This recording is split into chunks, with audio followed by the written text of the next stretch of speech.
Let's talk about being the default parent. That means you're the parent that has majority ownership over taking care of your kids' basic needs. Now, you're not just the coordinator, you're the owner, which means that you carry the mental load or the weight of thinking about everything that your kids need right now, all of the things that your household needs right now. So many ambitious working moms are the default parent for their household, but not for the reasons that they think. In today's podcast, I want to share with you why you might be the default parent. I promise it has nothing to do with your partner or your spouse. And we'll talk about exactly what happens when you start to relinquish some of that control and ownership, and exactly what you need to do to start actually letting go. You ready? Let's get to it. Good morning, working moms. At least it's morning right now as I write and record this podcast. I want to start out this episode by reading a couple of recent reviews that have come out about this podcast, because I know that these women are not alone. And if you're listening right now, I want you to know that you also are a part of this ambitious and balanced working mom community. We are all striving towards the same goal on this podcast. And I know that listening to this podcast is probably such a huge part of you creating that life and meeting that goal. And so often, though, we feel like we're living life very alone in our challenges, feeling like we're the only ones struggling as ambitious working parents. But even now, as you listen, I want you to imagine that there is another working mom out there that is listening right now at the same exact moment. And you are both working towards the same goals together. You are both working towards having a successful career and being a connected and loving parent in the way that you want to be. So listen to a couple of these reviews, and then I want you to think about what you would write in your own review if you were to review this podcast, and how this podcast has had a positive effect on your life. And perhaps, if you would, maybe even consider posting it for others to read so others don't feel alone as well. But here, let me read out a couple that have recently come out. I love this podcast. It's so relatable. I love listening to it as I drive to work. It helps me set my mind for the day, and it is a reminder that I need to be able to maintain my boundaries and be kinder to myself. So good. I love it. Life-changing. This podcast has had such an incredible impact on my life. I've been on the most challenging project for the last year and a half and have had the most miserable life. And my final breaking point was when I cried during a meeting, which I have never done in over my 20 years of working. And I started listening to this podcast and was blown away by how much I could relate to all of the examples and the underlying reasons of certain behavior. So many of the episodes I've listened to are about changing your mindset and not feeling like you have to quit your job in order to have balance and more satisfaction. I've been listening to it daily, and it has been transformative to my sense of well-being. I am more present at home. I have so much more time to spend with my family because I'm not working at nights anymore. I am incredibly grateful. So good. I love that one. I really love this podcast and recommend it often. I've tried a few other podcasts on parenting and raising children, which have left me feeling a bit like there was some ideal I was trying to live up to. But this podcast is just so relatable and tangible in its recommendations that I feel so much more confident in my life and in control of how I think about what I'm doing. I have found every episode I've listened to worth my while. I love it. Thank you so much for sharing your experience on this podcast and being a working mom in this community. I hope that you listen to those reviews and relate to them and know that you are not alone as you listen to this podcast, as you go after big, ambitious things in your life. You are worth it. I'm so glad that you're here in this community. And if you would, please think about what you would write in this review so that other people can see it and feel like they can relate to you as well, and your experiences and what you've gained from this podcast and this particular resource. I would truly appreciate your time and effort put into that, as would so many others in this working mom community. All right, so let's dive into our topic for today. Default parent resentment. That's what we're going to talk about today. I sort of made up that term, but it makes sense, right? Default parent resentment is essentially the resentment that you feel for being the default parent, right?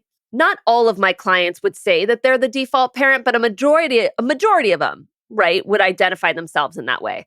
The default parent is the parent that has the majority ownership over coordination of the kids, right? And there's really two parts of that coordination. There's sort of the basic needs like getting your teeth brushed and getting to the dentist and making sure that they have some kind of summer camp to go to over the summer. And then there's the second part of it, which is like parenting decisions and like raising your kids and how you want to raise your kids. Right. And so I use this word ownership really strategically because I think that's at the heart of what being a default parent is all about. Right. It's not that your partner doesn't do things, because likely they do. They help over some things. It's about taking ownership over those things. So you don't essentially have to tell them what to do at any given time so that they'll be helpful, right? Because they already own it. So they just do it. You don't have to like hold on to that in your mind. There's another term that's often used to describe this, and it's called the invisible load, right? The invisible load is sort of referred to as the mental load that someone carries that often goes unseen. So again, it's not just about being the person that makes all of the appointments, that like literally takes the time to make the appointments or pick up the kids and cart them around or do whatever. It's about being the person that has to remember to do all of things, which is why it's called invisible, right? Because it's happening in your mind. We can't see the things that you're having to remember and hold on to in your mind. So if you are the default parent, then you are holding in your mind or carrying the burden of coordinating and thinking about everything related to the kids. That's essentially what that means. Now, if you follow me on social media or on my YouTube channel, I recently put out a short video clip on my personal invisible load, where I literally read out loud the list of things that I am carrying on behalf of our family. Like it's a list of things that need to get done, decisions that need to get made on behalf of the kids in the household. And there's no question that in my family, I am the default parent, but I don't hold resentment about that as I know a lot of women do. And I want to talk a bit about that here on the podcast, because being the default parent and holding resentment because you're the default parent has more to do with you than it does with your partner. So let me say that one more time because I really want you to listen. And if you zoned out, zone back in right now. Being the default parent has less to do with your partner and it has everything to do with you. Now, that doesn't mean that your partner can't make it easier on you, but that requires your partner to likely change something or do something differently than they're doing now. And that's 100% possible that they'll do that. And of course, it would make things easier, but you ultimately don't have control over whether your partner chooses to make changes or take on things or not, right? If they choose to engage in any of the things that are going on with the kids and take ownership over those things or not. And in a moment, we're going to talk about having a conversation with your partner on this, where you are engaging very strategically in what you're asking for help in and what you want support in and what you want to kind of release and kind of relinquish ownership over. But we're going to be focusing on you and you changing the way you're thinking and what you're doing, because that's the only thing you ever have control over, right? One of the reasons why I don't feel resentment towards my husband for being the default parent is because I actually choose it. I remember when my daughter was born and my husband worked like less than 10 minutes away from her, and I worked like over a bridge, an hour away, through a bunch of traffic and so forth. And so if she ever got sick or needed to get picked up, my husband would have to do that because I was so far away. And I hated that. I wanted to be the one that picked her up. And I wanted to be the one that called the doctor if she had a high fever. I wanted to be the one that cuddled her and like helped her if she was feeling sick or hurt or whatever. And it just hurt my heart so much that I couldn't be that parent. Well, some of those emotions have changed for me over the years. I don't feel quite as strongly as needing to be the one that is there for my kid when they're sick. It's still something that, generally speaking, is a part of the kind of motherhood experience that I want. I want to be at their doctor's appointments and at their dentist appointments, and I want to meet with their teachers, and I want to communicate with their schools. That's the level of involvement I want as a mom. And now it just so happens my partner also wants some level of involvement in some of those things, but he doesn't feel as strongly about them as I do. So he opts into some and he doesn't to others. And I'm okay with that because I'm doing what I want as a mom, and I'm creating and like curating the motherhood experience that I want. And ultimately, it was one of the reasons why 7 years ago, I started a coaching business, because I wanted a more flexible life for myself to be able to create the motherhood experience that I wanted. But lately, it's been too much for me. And that's what this video was about that I posted on social media and on YouTube where I read my entire like invisible load list. One of the reasons I wrote that list and I did that video is because I needed to get out of my head all of these things that were like swirling around in there. Because we've recently, as like a family, we've entered a new season where we just recently bought a house, and there's all these house projects that just, we've never had so many kind of home house projects before ever in our marriage and in our life. And so now that we have all of these things, I found that I started carrying a lot of the household projects as well as the kids with me all of the time. And it was becoming very overwhelming and exhausting for me. So I wrote that list down and I shared it with the world. But most important is I shared it with my husband because he had no idea that I was thinking about all of these things and I was carrying so many decisions that needed to be made and kind of the weight of those decisions for the family. He didn't know. I had to tell him, right? He's not a mind reader. So I actually had to share with him what was going on in my mind. And because I shared it, it led to an open conversation around things that I really didn't want to do or I didn't really want to carry or have ownership over anymore.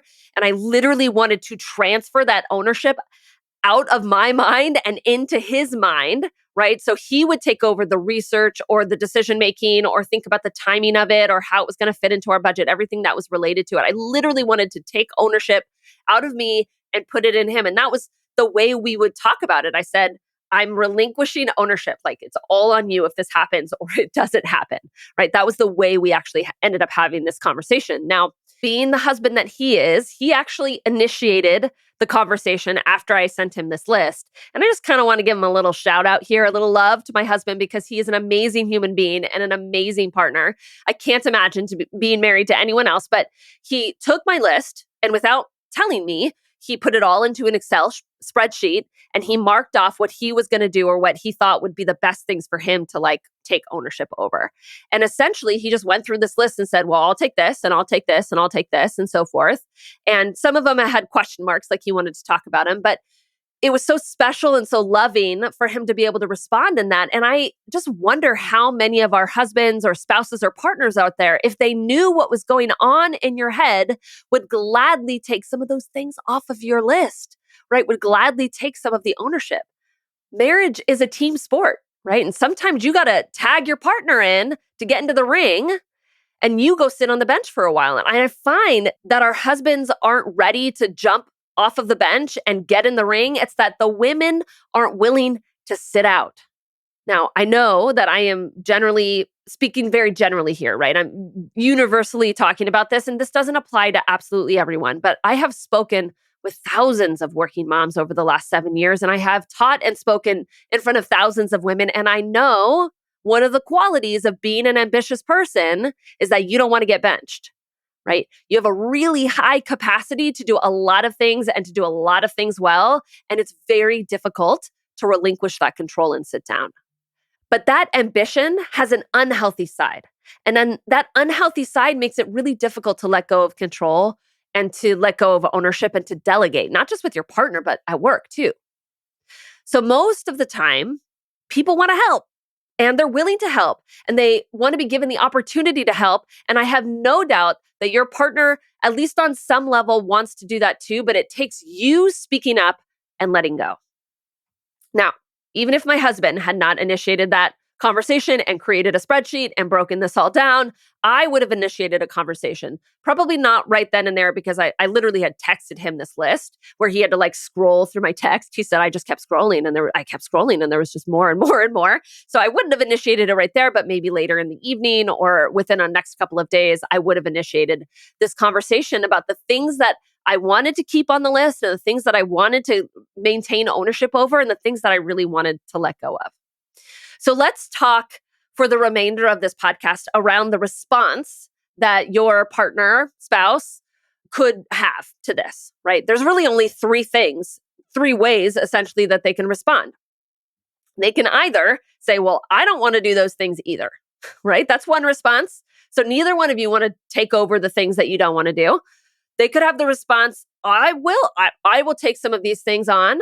And then they will like go out and actually do it. And they likely won't do it in exactly the way you want to, which is part of the problem, but we'll get back to that. But they will execute on it. Or they'll say, oh, I'll take those things on, and they'll have every intention of doing it, but then they won't actually execute on it.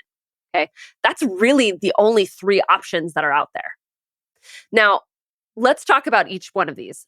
The first one, right, where neither one of you really want to do the thing.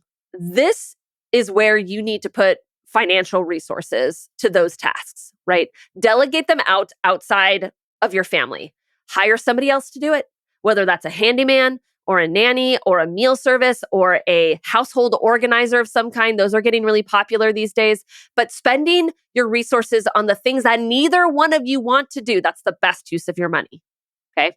Now, that's the first option that can happen. And now let's talk about the second option here, where your partner agrees to take on some of these things and they actually have the ability to execute on it, right? They're willing and they tend to follow through. That's amazing, right? In this case, it's your job to let go of all of the expectations on how they're going to get it done, right? You are two very different human beings and you're going to approach it in two very different ways. As long as it gets done, that's all that matters. Now, I know that is much harder said than done. And I want to give you one of the best examples I can think of right now. I remember when my husband and I had a much bigger conversation around ownership and how I wanted to transfer more ownership to him and he wanted to actually take on more. Okay, so we had this kind of broader conversation that within our marriage, this is how we wanted things to go. This was a couple of years ago. And one of the very first tasks that he took ownership over was the Christmas cards. So I had kind of ownership over like gifts for the kids for Christmas and things like that. He took over ownership of over the Christmas cards and getting them out. I didn't do a thing. So that was everything from gathering addresses to addressing them to creating to sending, all the things, right? And I remember this one day I was leaving on like a Christmas excursion for the day with my daughter and my mom. It was sort of like an annual thing that we still do actually to this day. And my husband was like, hey, today I'm going to get that Christmas card done. And I'm like, great. Love it. Let's get those things out. It's getting late. I thought I would come back. He would have created it. We would talk about it, kind of review it, tweak it, and then send it off to the printer and he would, finish the task and so forth. But when I got home, not only had he created the Christmas card, but he had actually already sent it off to the printer and it was ready for pickup. It was like a 1-hour printing deal and he'd done all of it, right? And I remember I looked at him with this panic. My heart started racing like a million times a minute. And I'm like, oh my gosh, what does this Christmas card look like? I can't even believe that like I don't get approval over the Christmas card, right? Notice how if he needs my approval, then he doesn't actually take ownership over it, right? There's some shared ownership or it's really my ownership. Okay, but that's what I was thinking. And I was like, what did he say? What is this card all about? So this was a couple of years ago. And I don't remember exactly what I said to him, but I was livid. And he pulled out the Christmas card and let me take a look at it. And it was a picture. There was 4 pictures on it, one of each of the family. And the kids were laying down and it was a picture of them and they each had cucumbers over their eyes. I remember it was like a little cute little spa day that a friend had hosted. And so they had it was a picture of each of their heads with cucumbers over their eyes.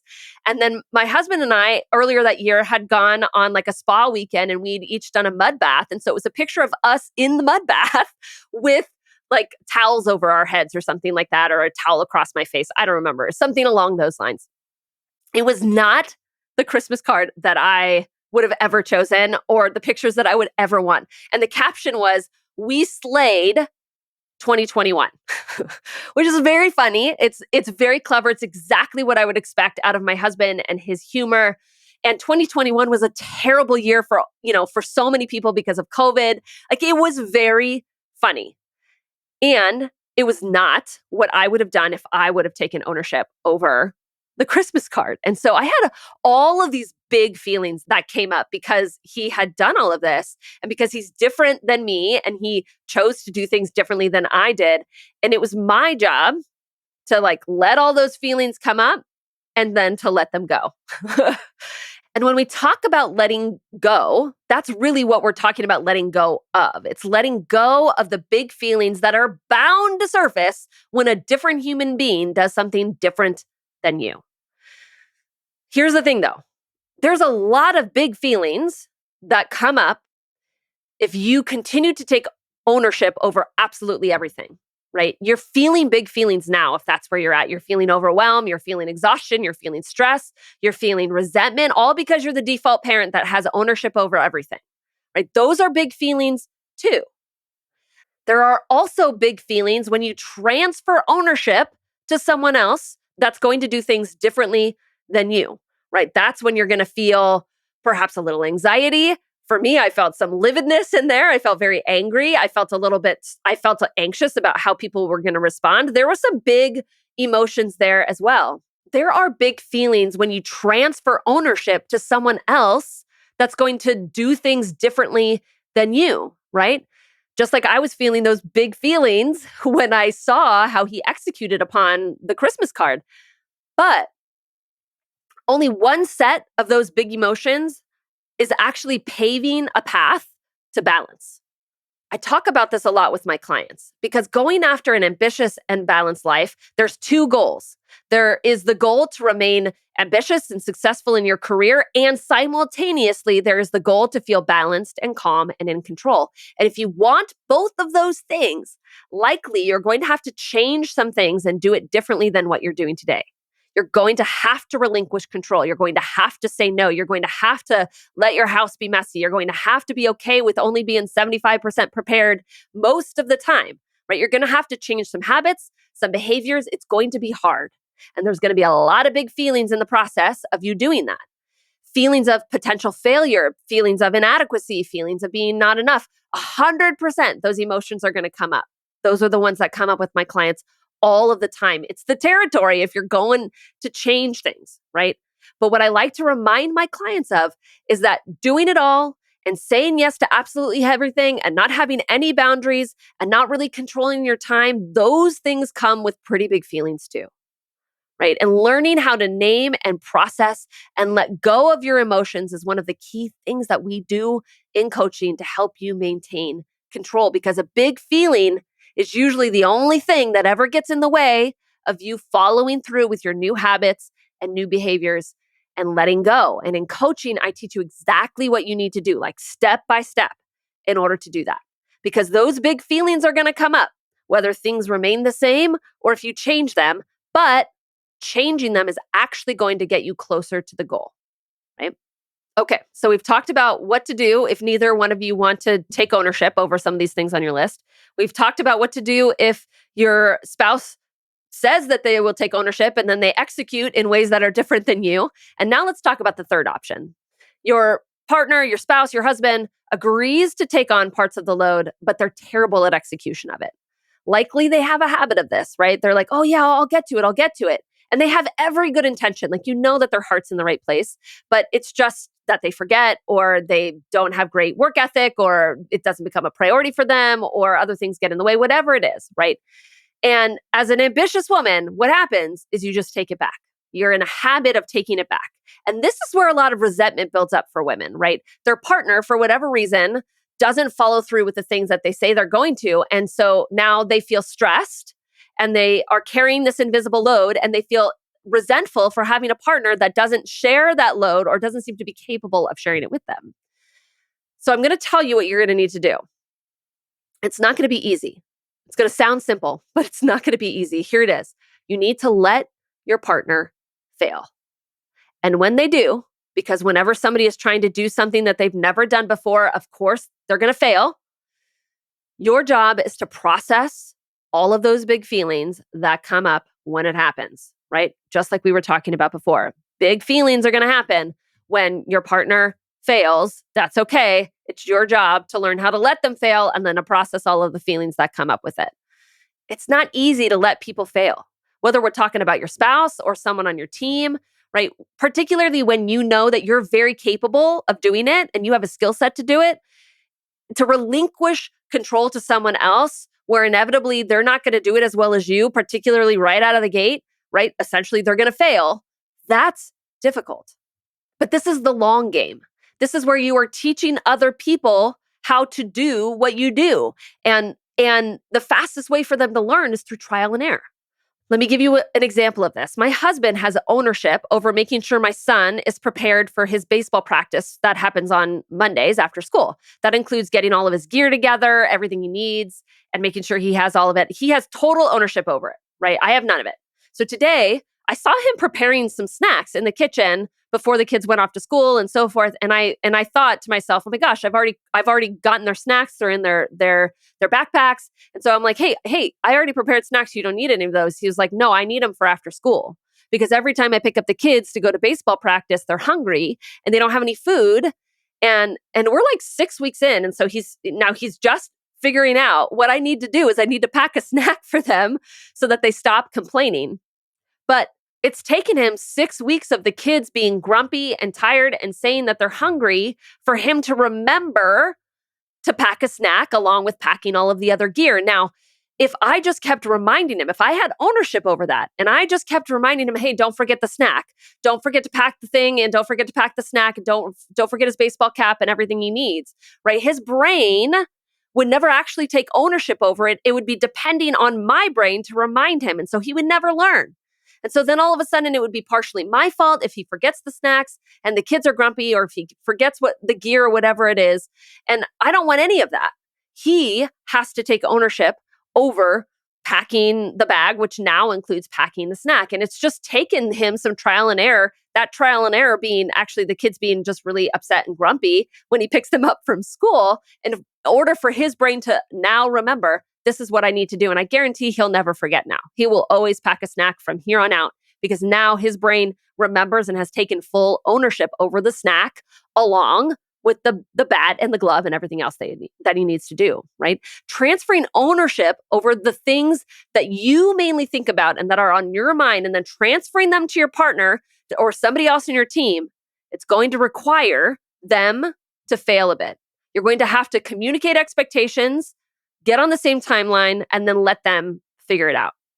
If your partner has responsibility over making dinner tonight, right, and they don't prepare anything and they don't think ahead and they get home and everybody's grumpy and it's like 5:30 and everyone's hungry and there's no food and there's nothing to make, right? It's on them to choose what to do next because they're taking ownership over it. They're going to order out, or they're going to DoorDash, are they going to throw together a hot dog? Or are you going to heat up some leftovers? That's on them. You get to walk away and let the natural consequence of a hungry belly and crying kids kind of help them get better at remembering next time that when they take ownership over dinner next time. So often what I see is women relinquish control over something. They notice that their spouse is not doing it or doing it in the way that they want, and so they take it back. Right? They never let their spouse get to the point of failure. They just remind them and remind them and remind them because they're taking ownership over it. And then they never let them experience the natural consequence of failing, whether that's their kids getting upset or the stress of having to scramble or go to the store to purchase something because they forgot, whatever it is. Their brain never gets the lesson of learning through failure. So you need to let people fail and then deal with the emotions that come up when they do. So much of going after an ambitious and a balanced life is processing all of the emotions, right? Taking ownership over the way you feel, not avoiding it, not worrying about it, not being afraid of it, but feeling it, right? When your partner fails, when you fail through trial and error, when you relinquish control, all of those feelings, that's what this is all about. And it's one of the pillars that I teach in coaching. When we coach together, I walk you through what I like to call the 3 C's: confidence, clarity, and control. I want you to be confident in who you are, clear on what you want, and I want you to control how you feel. That is an ambitious and balanced life, and it's what I help every single one of my clients achieve. Now, remember, if you are the default parent and you're feeling resentment about that, it's less that your partner is not willing to step up or is not able to step up. It's more that you're not willing to tap out. But here's the thing. You will either tap out on your own terms by learning how to let go, by learning how to say no, by learning how to process your emotions, by learning how to rest and be unavailable, by hiring me as a coach and doing the uncomfortable thing of spending money on yourself. Or you will tap out because you burn out, in which case it's really not on your own terms. Burnout is optional, my friends. I can help you regain confidence, get clear on what you want to let go of, what's most important to you, and learn how to go after it no matter what feelings come up. I got you through the whole process. That's my job as your coach. The process takes 6 months. We meet 3 times a month, and the investment is $8,000. And that investment is not just in you learning how to get out of burnout today, it's learning the lifelong tools so that you never reach a point of burnout ever in your future. To book a time to speak with me further about coaching, you can go to www.rebeccaolsoncoaching.com/book. Of course, that will be in the show notes for you as well. Remember, go write that review of this podcast. I would love to hear the impact that this podcast has made on you. You are a part of this ambitious and balanced working moms community. And I love that this is one of your resources. And I would love to see how this podcast has impacted you in the past and going forward in the future. All right, working moms, let's get to it.